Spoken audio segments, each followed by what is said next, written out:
নমস্কার বন্ধুরা, অনুশ্রী রান্নাঘরে আপনাদের সবাইকে স্বাগত। এ হচ্ছে আমার যা। আমরা দুজনে এই ছোট্ট রান্নাঘরে আপনাদের সামনে রান্না করে সব পরিবেশন করি। এরমভাবে আমাদের সাপোর্ট করবেন যাতে আমরা আরও নতুন নতুন রান্না করার মোটিভেশন পাই আপনাদের থেকে। চলুন শুরু করি আমার আজকের রেসিপি। আজ আমি আপনাদের সঙ্গে শেয়ার করব বরবটি আলুর একটা শুকনো তরকারি একটা রেসিপি, একটা ঝাল ঝাল তরকারি একটা রেসিপি। এই রেসিপিটি খুবই সহজ আর খুব ঝটপট তৈরি করে নেওয়া যায়। যারা বরবটি খেতে একদমই পছন্দ করেন না তাদের জন্যে এটা একদম পারফেক্ট রেসিপি। তাদের খুব ভালো লাগবে এই রেসিপিটি। গরম গরম ভাত, রুটি সবের সঙ্গে অসাধারণ খেতে লাগে। তো চলুন প্রথম থেকে শেষ অবধি ভিডিওটা স্কিপ না করে পুরোটা দেখার অনুরোধ রইল। সবার প্রথমে আমি এখানে কিছুটা জল কড়াতে দিয়ে দিয়েছি গ্যাস অন করে। জলটাকে প্রথমে একটু গরম করে নেব। জলটা গরম হয়ে যাওয়ার পর এখানে আমি 500 গ্রাম বরবটিকে কেটে ধুয়ে পরিষ্কার করে নিয়েছি। এরকম একটু লম্বা লম্বা করে কেটে নিয়েছি। বরবটিগুলোকে গরম জলে দিয়ে দেব। 2 মিনিট একটুখানি বরবটিটাকে আমি ভাপিয়ে নেব।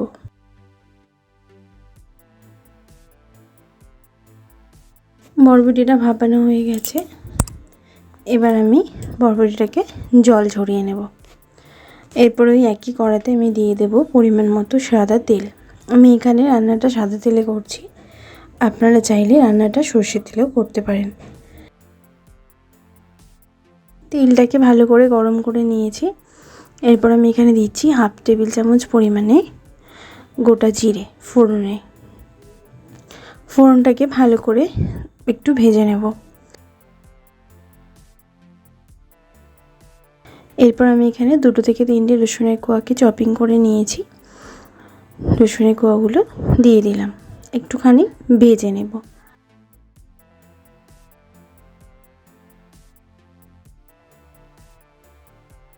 ভাজা হয়ে যাওয়ার পর রসুনের কালারটা একটু চেঞ্জ হয়ে গেছে, রসুনের গন্ধটাও কাঁচা গন্ধটাও কেটে গেছে। এরপর এখানে 2টো মিডিয়াম সাইজের পেঁয়াজ আমি এরমভাবে কেটে নিয়েছি স্লাইস করে। পেঁয়াজটাকে আমি দিয়ে দিচ্ছি।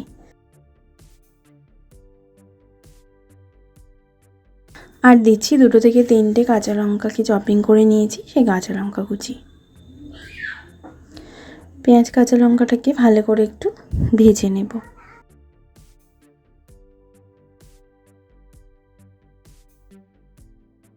ভালো করে পেঁয়াজ কাঁচা লঙ্কাটা ভেজে নেবার পর আমি এখানে দিচ্ছি 3টে মিডিয়াম সাইজের আলু কিরম ডুমো করে কেটে নিয়েছি, ধুয়ে পরিষ্কার করে নিয়েছি। সেই আলুগুলো আমি দিয়ে দিলাম।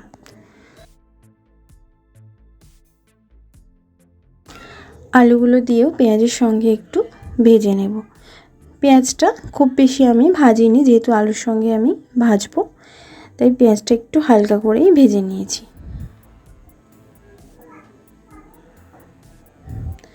ভালো করে আলুর সঙ্গে আবার ভালো করে আলুটাকেও আমি ভেজে নিচ্ছি। আর আমার চ্যানেলটি যারা এখনও পর্যন্ত সাবস্ক্রাইব করেননি তারা প্লিজ আমার চ্যানেলটিকে সাবস্ক্রাইব করে নেবেন আমার প্রতিদিনের ভিডিওর আপডেট পেতে।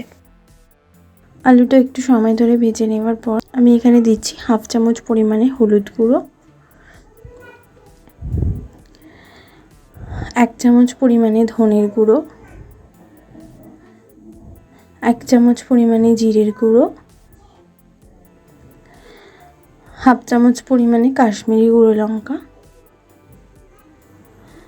দিয়ে ভালো করে সব মশলাগুলোকে মিক্সড করে নেব।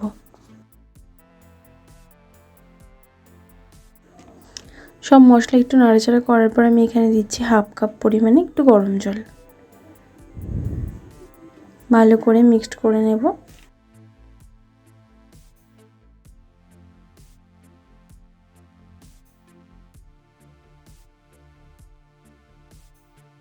ভালো করে একটু নাড়াচাড়া করে নিচ্ছি, মশলাটা একটু কষিয়ে নিচ্ছি।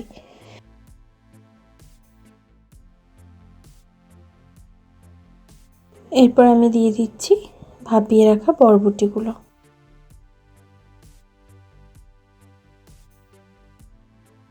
ভাপিয়ে জল ঝরিয়ে রাখা বরবটিগুলো আমি দিয়ে দিলাম, দিয়ে ভালো করে একটুখানি নাড়াচাড়া করে নেব।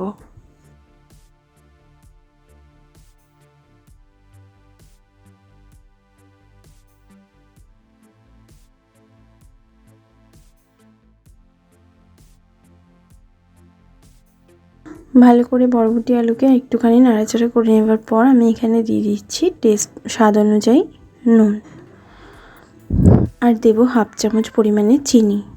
চিনিটা একটুখানি দিলাম টেস্টটাকে ব্যালেন্স করার জন্য। আর দিচ্ছি এখানে একটা মিডিয়াম সাইজের টমেটো চপিং করে রেখেছি, সেই টমেটোটা। ভালো করে সব উপকরণ আর একটু নাড়াচাড়া করে নেব।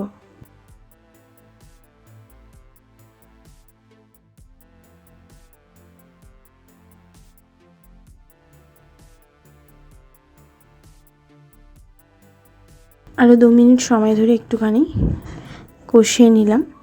এরপর ঢাকা দিয়ে 2 মিনিট গ্যাসের ফ্লেম লো করে রান্নাটা হতে দেব। এতে করে টমেটোগুলো একটু আস্তে আস্তে থাকবে, খেতেও ভালো লাগবে। 2 মিনিট পর ফিরে এলাম, ঢাকাটা সরিয়ে নিচ্ছি। ভালো করে নাড়াচাড়া করে নেব। টমেটোটা আমি একটু পরে দিয়েছি, টমেটোগুলো যাতে একটু হালকা আস্তে আস্তে থাকে, খেতে যাতে ভালো লাগবে, এতে করে খেতেও অপূর্ব লাগবে। ভালো করে নাড়াচাড়া করে নেবার পর আমি আবার ঢাকা দিয়ে রান্নাটা হতে দেব 3 থেকে 4 মিনিট সময় ধরে। ফিরে এলাম 4 মিনিট পর, ঢাকাটা সরিয়ে নিচ্ছি। ভালো করে একটু নাড়াচাড়া করে নেব। আলুগুলো দেখুন খুব ভালোভাবে সেদ্ধ হয়ে গেছে, বরবটিও ভালোভাবে সেদ্ধ হয়ে গেছে।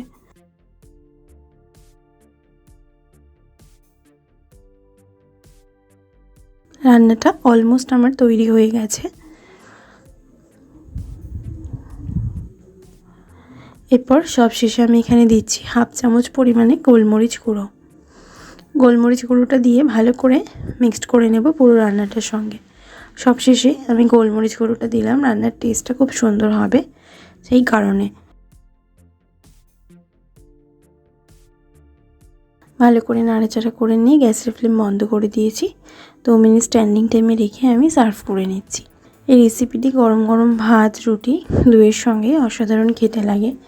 অবশ্যই আপনারা এরমভাবে বরবটির এই তরকারিটা করে খেয়ে দেখবেন, আশা করছি ভালো লাগবে। ভালো লাগলে লাইক শেয়ার করতে ভুলবেন না, কমেন্ট বক্সে কমেন্ট করে জানাতে ভুলবেন না রেসিপিটি কেমন লাগলো। ভালো থাকবেন, সুস্থ থাকবেন, ধন্যবাদ।